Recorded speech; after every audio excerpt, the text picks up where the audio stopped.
Hello student, मैं आशीष शर्मा आपका एक बार फिर से स्वागत करता हूं हमारे यूट्यूब चैनल नर्सिंग वाला में। बच्चों, आज का जो टॉपिक रहेगा हमारा वो रहेगा डेलेरियम। डेलेरियम जो है वो बीएससी नर्सिंग थर्ड ईयर और जीएनएम सेकेंड ईयर जो सब्जेक्ट चलती है साइकेट्रिक मेंटल हेल्थ नर्सिंग, उसमें बहुत इंपॉर्टेंट टॉपिक है। डेलेरियम जो है हमारे ऑर्गेनिक मेंटल डिसऑर्डर का एक क्लासिफिकेशन है। ऑर्गेनिक मेंटल डिसऑर्डर क्लासिफिकेशन जो ICD-10 क्लासिफिकेशन है, उसके अंदर ऑर्गेनिक जो मेंटल डिसऑर्डर है उसका जो क्लासिफिकेशन किया गया है वो किया गया है बच्चों F00 से F09 के अंदर। ठीक है, तो उसी के अंदर जो डिजीज कंडीशन है डेलेरियम, उसको आज हम स्टडी करेंगे। डिलीरियम जो डिजीज कंडीशन है, अगर हम बात करें डिलीरियम के केसेस की, तो जो जैसे कि माना किसी साइकेट्रिक हॉस्पिटल के अंदर 100 केस है, मतलब 100 पेशेंट जो हैं एडमिट है, उसके अंदर से 5 से 15% जो केस होंगे वो हमारे किसके होंगे बच्चों? डिलीरियम डिजीज कंडीशन के उसके अंदर ही देखने को मिलते हैं।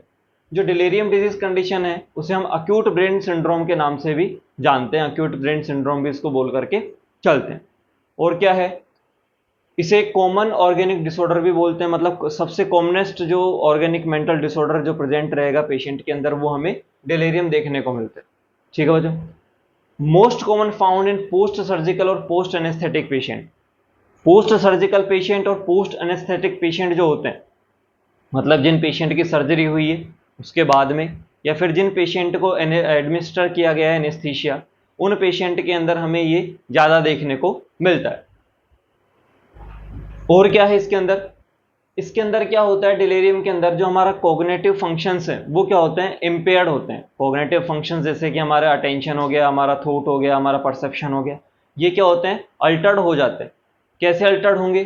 टेम्परेरी बेसिस पे ही अल्टर्ड होंगे, शॉर्ट टर्म के लिए अल्टर्ड होंगे, और ये रिवर्सिबल होंगे। रिवर्सिबल मतलब वापस से इनको ट्रीट करके नॉर्मल कंडीशन में पेशेंट को लाया जा सकता है। उन कॉग्निटिव फंक्शंस को वापस से सुधार किया जा सकता है, या फिर उनको वापस से नॉर्मल कंडीशन के अंदर लाया जा सकता है। और क्या है इसके अंदर?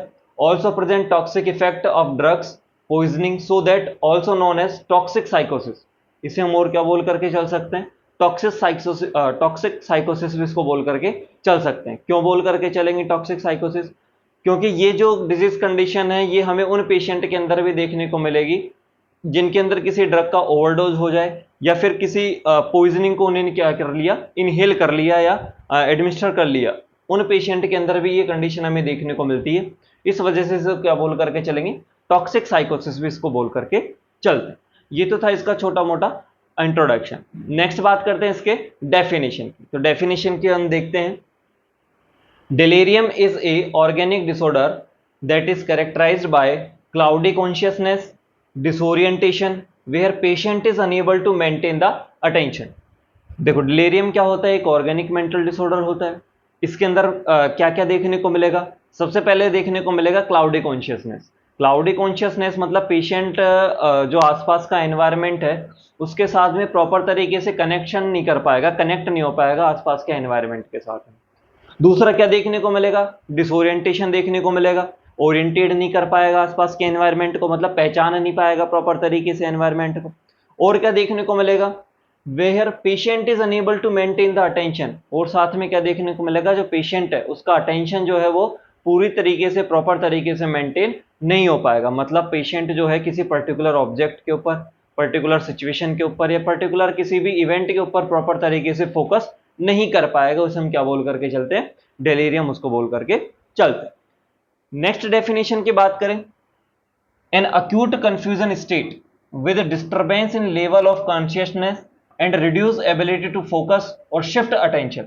वही बात दूसरी डेफिनेशन के अंदर भी वही बात कही गई है। क्या कही गई है? An acute confusion state. Delirium क्या होती है? एक अक्यूट कंफ्यूजन स्टेट होती है with disturbance in level of consciousness. Consciousness का जो लेवल है उसके अंदर क्या देखने को मिलेगा? हमें डिस्टर्बेंस देखने को मिलेगा। And reduce ability to focus और शिफ्ट अटेंशन। पेशेंट की जो एबिलिटी है किसी पर्टिकुलर चीज के ऊपर फोकस करने की या फिर अटेंशन करने की, ठीक है ना, वो क्या हो जाएगी? प्रॉपर तरीके से एबिलिटी नहीं रह पाएगी, प्रॉपर तरीके उसके अंदर एबल नहीं हो पाएगा पेशेंट की किसी पर्टिकुलर ऑब्जेक्ट के ऊपर वो क्या कर सके, अटेंशन फोकस कर सके, या उसका जो अटेंशन है वो दूसरी जगह क्या हो जाएगा? शिफ्ट हो जाएगा। कुल मिला के बात करें अगर हम दोनों डेफिनेशन की, तो दोनों डेफिनेशन का जो सारांश जो है निकल के आएगा, जो मीनिंग निकल के आएगा, वो यही निकल के आएगा कि जब डिलेरियम वाले पेशेंट है उनके अंदर क्लाउडी कॉन्शियसनेस देखने को मिलेगी, डिसोरिएंटेशन देखने को मिलेगा, और साथ ही साथ में पेशेंट जो है प्रॉपर तरीके से जो अपना अटेंशन है वो किसी पर्टिकुलर ऑब्जेक्ट, इवेंट या किसी सिचुएशन के ऊपर मेंटेन नहीं कर पाएगा। उसे हम क्या बोल करके चलते हैं, डेलेरियम उसको बोल करके चलेंगे। ठीक है सर, नेक्स्ट बात करते हैं इसकी ईटियोलॉजी की। देखो ईटियोलॉजी को समझने के लिए हमने क्या किया, एक शॉर्ट रूप ने इसको एज ए शॉर्ट रूप इसका पढ़ा है, जिसके अंदर हमने एक टर्म पढ़ी है, I watch death. I watch death, इसके अंदर क्या है, जितने भी ये जो वर्ड्स हैं, जैसे कि आई है, W E T C H D E A T H, इन सबका अलग अलग टर्मिनोलॉजी के हिसाब से या फिर अलग अलग जो टर्म है, अलग अलग ईटियोलॉजी जो है वो हम डील करके चलते हैं। जैसे कि बात करें आई, सबसे पहला लिया वर्ड आई। आई का मतलब होता है इन्फेक्शन। आई का मतलब क्या हो गया, इन्फेक्शन। आई फॉर इन्फेक्शन, हम इसको पढ़ करके चलेंगे। इन्फेक्शन कौन कौन से, जैसे सेप्टिसीमिया हो गया पेशेंट को, न्यूमोनिया पेशेंट को हो गया, या फिर कोई एंडोकार्डाइटिस इन्फेक्शन जो है पेशेंट को हो गया। अब इनके अंदर क्या होगा, इनके अंदर सेप्सिस फॉर्म हो जाती है, जो इन्फेक्शन होता है उसकी एक सीवियर फॉर्म होती है जिसे हम सेप्सिस बोल करके चलते हैं।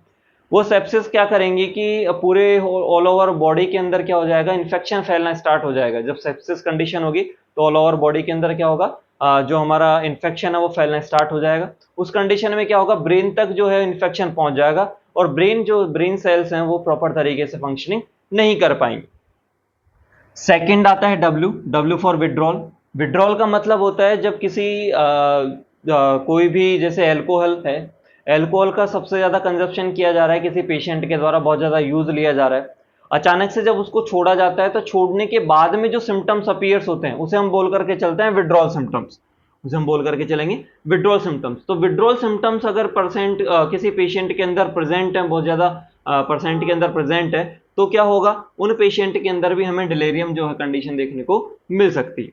नेक्स्ट बात करें A for acute metabolic. Acute metabolic के अंदर अगर मेटाबॉलिक एसिडोसिस हो रहा है या मेटाबॉलिक एल्केलोसिस हो रहा है तो उस कंडीशन में भी हमें डिलेरियम जो कंडीशन है वो देखने को मिल सकती है। नेक्स्ट बात करें ट्रॉमा की।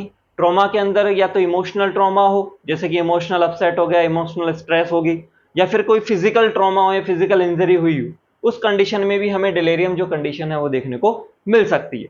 नेक्स्ट बात करें C for CNS pathology. CNS pathology का मतलब होता है सेंट्रल नर्वस सिस्टम की कोई पैथोलॉजी है, उसके अंदर कोई डिस्टर्बेंस हो गया, किनकी वजह से, या तो कोई हेड इंजरी वगैरह हो गई, हेमोरेज कंडीशन हो गया, या फिर एपिलेप्सी हो गई, माइग्रेन हो गया, स्ट्रोक कंडीशन हो गई। तो इन कंडीशन के आधार पे भी हम कह सकते हैं, या फिर ये भी एक कॉजेज, एक कारण बन सकती हैं किसका, डिलेरियम कंडीशन होने को। नेक्स्ट बात करें एच फॉर हाइपोक्सिया। हाइपोक्सिया का मतलब होता है lack of oxygen in body. Body के अंदर अगर ऑक्सीजन की कमी हो रही है तो उस कंडीशन में भी हमें क्या देखने को मिल सकती है बच्चों, डिलेरियम कंडीशन हमें देखने को मिल सकती है। नेक्स्ट डी फॉर आती है डेफिशिएंसीज। अब किस किस चीज की डेफिशिएंसीज होगी, विटामिन B1 की हो गई, विटामिन B5 की हो गई, B6 की हो गई, B12 की हो गई, या फिर प्रोटीन की डेफिशिएंसी हो गई। तो उन कंडीशन में भी हमें क्या देखने को मिल सकता है, डिलेरियम जो है हमें देखने को मिल सकता है।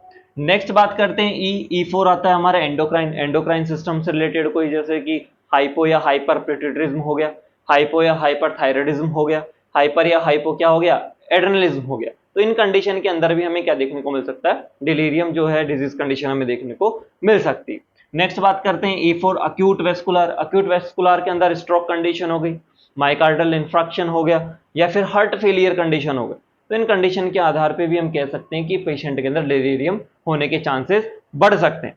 नेक्स्ट बात करते हैं टी फॉर टॉक्सिक, या टॉक्सिन्स या फिर ड्रग्स। कोई भी ड्रग्स जो है वो ज्यादा इनहेल कर लिया, ज्यादा यूज में ले ली, या फिर कोई टॉक्सिन्स जो है वो ज्यादा यूज में ले लिए। अब इसके एग्जांपल की बात करें, जैसे ट्रामाडोल जो ड्रग है उसका अगर ज्यादा इनहेलेशन कर लिया, उसको ज्यादा एडमिनिस्टर कर लिया। सेडेटिव्स हैं, ठीक है ना, कॉर्टिकोस्टेरॉइड्स हैं, हिप्नोटिक्स ड्रग्स हैं, या फिर एंटी डिप्रेसेंट ड्रग है, अगर इनका ज्यादा सेवन कर रहे हैं, ज्यादा यूज में ले रहे हैं, तो भी हम कह सकते हैं कि व्यक्ति के अंदर डिलीरियम होने के चांसेस बढ़ जाएंगे। नेक्स्ट बात करें heavy metals, H for heavy metals. Heavy metals के अंदर मरकरी है, लेड वगैरह है, अगर इनका भी पेशेंट जो है वो क्या कर रहा है, यूज कर रहा है, या फिर कोई नॉर्मल पर्सन इनका यूज कर रहा है, तो उन कंडीशन में भी हम कह करके चल सकते हैं कि जो पेशेंट है या जो ये व्यक्ति यूज कर रहा है उनके अंदर हमें डिलीरियम कंडीशन देखने को मिल सकती है बच्चों। ठीक है, तो आज की क्लास में हमने पढ़ा इसका कुछ इंट्रोडक्शन डिलीरियम का, उसके अलावा हमने पढ़ा डेफिनेशन, और डेफिनेशन के साथ साथ हमने पढ़ा इटियोलॉजी। डेफिनेशन जो हमने पढ़ी उसके अंदर हमने देखा कि भाई व्यक्ति जो है वो क्या नहीं हो पाएगा, डिलीरियम कंडीशन के अंदर प्रॉपर तरीके से कॉन्शियस नहीं रह पाएगा। ठीक है ना, साथ ही साथ में उसका जो अटेंशन है वो भी मेंटेन नहीं रह पाएगा, और साथ में व्यक्ति जो है या पेशेंट जो है क्या रहेगा, डिसोरिएंटेड रहेगा। उसके साथ साथ हमने कुछ इसकी इटियोलॉजिकल कंडीशंस पढ़ी जिनके आधार पे हम कह सकते हैं कि व्यक्ति के अंदर डिलीरियम जो है किस किस प्रकार से हो सकता है। ठीक है बच्चों, तो आज की क्लास में इतना ही। Thank you.